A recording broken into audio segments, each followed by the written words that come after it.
आइए सुनते हैं आज की कहानी। आज की कहानी है एकता की ताकत। बात बहुत पुरानी है। रामपुर नामक एक गांव था। वहां के लोग अमन चैन से अपनी जिंदगी बिता रहे थे। सभी सुखी और प्रसन्न थे।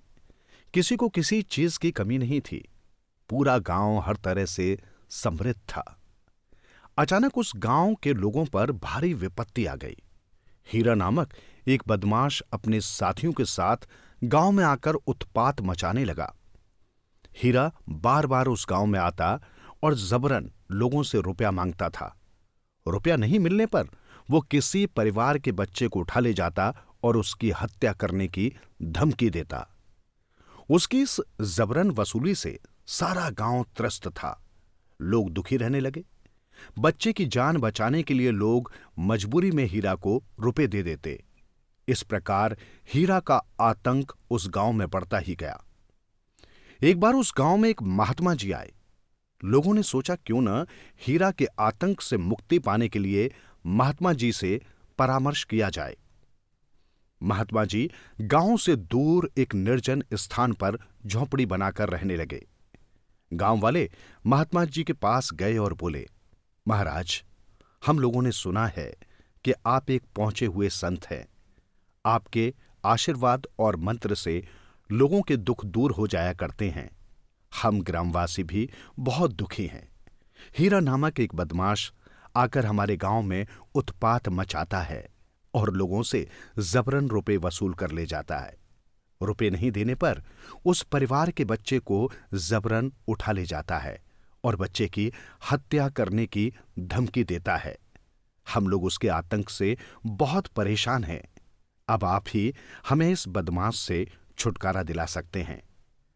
महात्मा जी ने उनकी बातों को ध्यान से सुना और बोले, मैं आप लोगों को उस बदमाश हीरा से छुटकारा अवश्य दिला सकता हूं। उसके आतंक से बचने के लिए आप लोगों को 50-50 रुपए मुझे देने होंगे।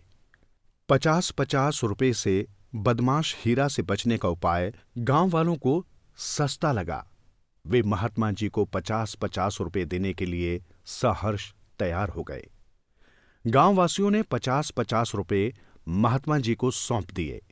रुपए लेकर अचानक महात्मा जी बिना बताए न जाने रात के अंधेरे में कहां चले गए। कुछ दिनों बाद बदमाश हीरा फिर उस गांव में आ धमका और कई परिवारों से रुपया वसूल कर चलता बना। एक माह बाद महात्मा जी फिर उस गांव में आए। गांव वाले महात्मा जी के बिना उपाय बताए गायब हो जाने से बहुत नाराज थे। वे सभी फिर महात्मा जी के पास गए और बोले, हम लोगों ने आपको एक सिद्ध संत समझकर हीरा से बचने का उपाय पूछा था, लेकिन आप हम लोगों से 50-50 रुपए लेकर बिना उपाय बताए न जाने कहां चले गए। आपने हम लोगों के साथ धोखा किया है। बदमाश हीरा फिर हम लोगों से रुपए वसूल कर गया है। अब हम क्या करें? आप तो अब कोई उपाय बताएं। महात्मा जी मुस्कुराकर बोले, मैं उसी उपाय की खोज में गया था, लेकिन अब 50-50 रुपए से काम नहीं चलेगा। अब आप लोगों को उसके आतंक से बचने के लिए 100-100 रुपए देने होंगे।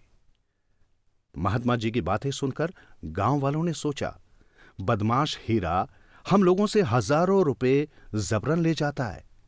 महात्मा जी को 100-100 रुपए देने में क्या बुराई है? यही सोचकर उस गांव वालों ने 100-100 रुपए महात्मा जी को सौंप दिए। इस बार फिर महात्मा जी रुपए लेकर बिना उपाय बताए रात के अंधेरे में गायब हो गए। गांव वाले देखते रह गए।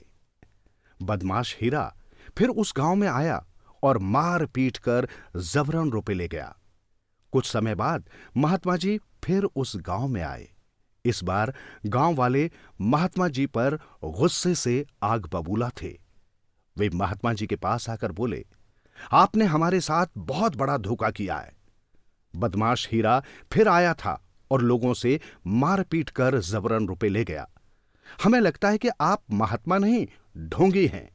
आप हमारे सारे रुपए हड़प कर गए और बिना उपाय बताए न जाने कहां फरार हो गए। अब आप हमारे रुपए वापस कर दीजिए। महात्मा जी ने हंसकर कहा, बदमाश हीरा, आप लोगों से हजारों रुपए वसूल कर ले जाता है, लेकिन आप उससे कुछ नहीं कहते। मैं तो आप लोगों से 100-100 रुपए लेकर उपाय खोजने ही गया था। इसी उपाय की खोज में आपके सारे रुपए खर्च हो गए। अब आप लोगों को हीरा के आतंक से बचने के लिए 200-200 रुपए देने होंगे। यदि आप रुपए दे दें तो मैं अभी बदमाश हीरा से बचने का उपाय बता देता हूं। ये सुनते ही गांव वालों का गुस्सा 7वें आसमान पर पहुंच गया। वे बोले, ये महात्मा है या व्यापारी? पहले 50 रुपए, फिर 100 रुपए, अब 200 रुपए की मांग कर रहा है। लोगों को मूर्ख बना रहा है। इसकी अक्ल ठीक करनी होगी। गांव वाले महात्मा जी को मारने के लिए आगे बढ़े। इसी बीच महात्मा जी भागकर एक ऊंचे स्थान पर खड़े हो गए और चिल्लाकर बोले, ठहरो, बदमाश हीरा के आतंक से बचने का उपाय अभी बताता हूं। यह कहकर महात्मा जी ने गांव वालों द्वारा दिए गए सारे रुपए उनकी ओर फेंक दिए। ये देखकर गांव वाले चकित रह गए। महात्मा जी ने कहा, यह उपाय है आपकी एकता। 200-200 रुपए मांगने पर आप लोग मुझे मारने के लिए दौड़ पड़े। बदमाश हीरा आप लोगों से जबरन हजारों रुपए वसूल कर ले जाता है, आपके बच्चों को उठा कर ले जाता है, लेकिन उस समय आप एकत्र होकर उसका मुकाबला नहीं करते। आप सोचते हैं कि हीरा हमसे नहीं बल्कि पड़ोसी से रुपए वसूल कर ले जाता है। बदमाश हीरा मेरे बच्चे को नहीं, पड़ोसी के बच्चे को उठा कर ले जाता है, इसलिए आप लोग चुप रह जाते हैं। जिस प्रकार आप लोग मुझे मारने के लिए एकत्र हो गए, उसी प्रकार एक होकर बदमाश हीरा का यदि आप मुकाबला करें तो वो डर जाएगा। एकता के बल पर ही आप लोग उसके आतंक से मुक्ति पा सकते हैं। यही मेरा मंत्र और उपाय है। गांव वालों को महात्मा जी की बात समझ में आ गई। वे चुपचाप वहां से चल दिए। कुछ दिनों बाद हीरा फिर उस गांव में रुपए लेने आया। गांव में शोर मच गया। गांववासी इकट्ठा होकर लाठी फट से निकाल लाए। सभी गांव वाले एकजुट होकर हीरा और उसके साथियों पर टूट पड़े। वो चारों ओर से घिर गया और बड़ी मुश्किल से अपनी जान बचाकर वहां से भागा। गांववासियों की एकता देख बदमाश हीरा ने फिर कभी उस गांव की ओर मुंह नहीं किया। सभी एक बार फिर अमन चैन की जिंदगी बिताने लगे।